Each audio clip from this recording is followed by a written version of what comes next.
thing about this time of the, yeah. No doubt. You see how dead it is. It's calm, though. It's definitely calm, Assalamu alaikum wa rahmatullahi wa barakatuh. Welcome, our Hadith disciples, YouTubers, viewers, and disciples. Those who are open disciples and those who are virtual disciples. No, not even virtual disciples, closed door disciples. Some disciples who learn, who benefit, but they don't, for one reason or another, they may be afraid or, whatever the case may be. Everybody's welcome.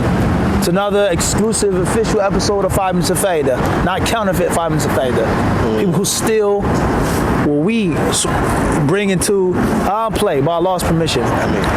This episode, let's reflect on the concept of contribution to society and to modern culture. What people have contributed. Now, we don't want to get into no deep controversial issues. However, many people today, because of the mass brainwash and because of the propaganda, bombardment that you suffer, many people feel that Muslims haven't done anything for society. And Muslims are the cause and the reason behind all ills of society. Everything wrong today in the modern world is because of the Muslims, okay?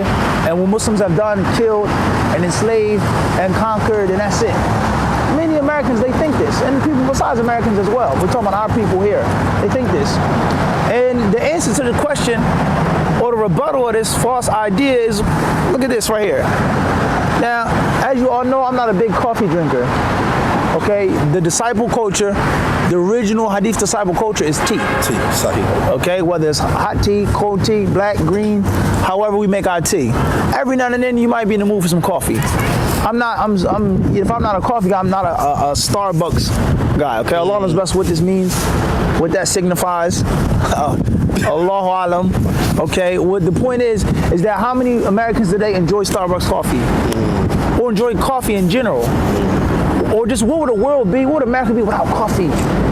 If you couldn't walk in and get a hot cup of coffee, the slogan, America runs on Dunkin'. What would it be without coffee? And who were the people that originally found the usage of coffee and refined it and made it into a drink and an enjoyable, pleasurable experience, except for the Muslims? Weren't the Christians, weren't the Jews, weren't the Hindus or the Buddhists, it was the Muslims. And we know that if you read history of coffee, the original coffee beans, they say, were found in the Horn of Africa, northeastern Africa, specifically in the country of Ethiopia. And that's why to this day, Ethiopia has some of the most notorious coffee. And I've had some coffee from Ethiopia. It's very good. The way they prepare it is like some of the best stuff you'll get. So they say that there was a man who had some goats. And his goats, they were, grazing. And the goats got higher and higher. And he noticed that they start, grazing on some new type of plants.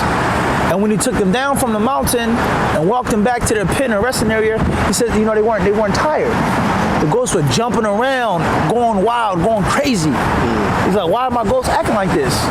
So he took them back to the same place the next day to graze, and the same thing happened, and the goats were crazy and crazy again, super energized. So he figured out that the goats were eating berries or fruits from the coffee plant, okay? The beans, the leaves and the fruits all together, yani. So he figured out is that this plant gave those goats super hyperactive energy.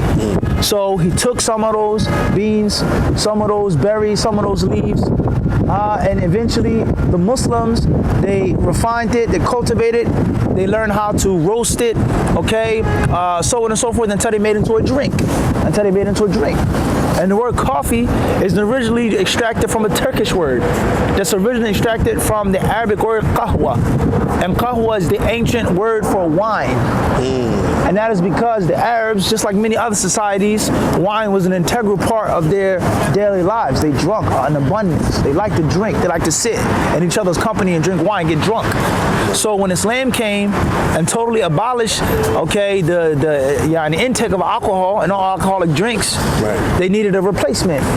They needed a social drink, a drink that would allow them to be able to sit and talk and laugh and enjoy themselves, and that was coffee. So they gave the word of the ancient khamar, qahwa.